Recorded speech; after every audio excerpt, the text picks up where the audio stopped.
จำนวนปรับไม่ร้อยเนี่ยใจสั่นมันจับหนัก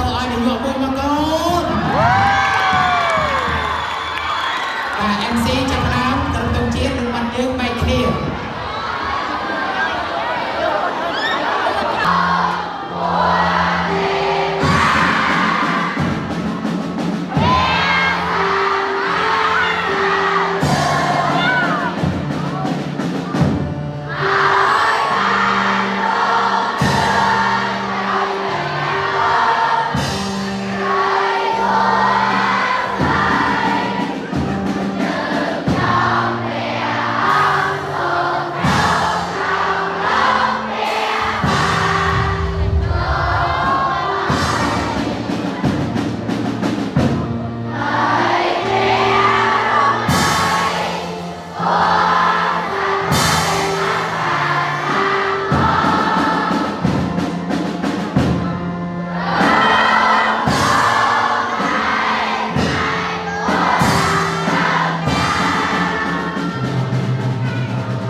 ជាបន្តសូមសិស្សានុសិស្សក្រោកឈរដើម្បីច្រៀងបទចម្រៀងរួមគ្នានៅបទ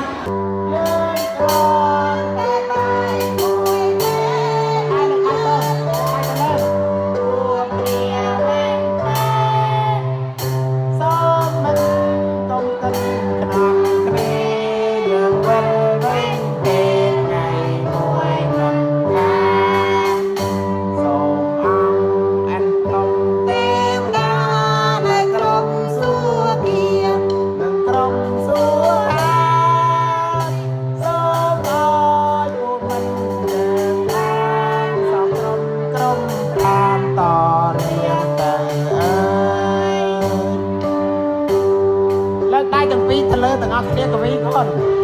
លើកអស់ទៅលើណា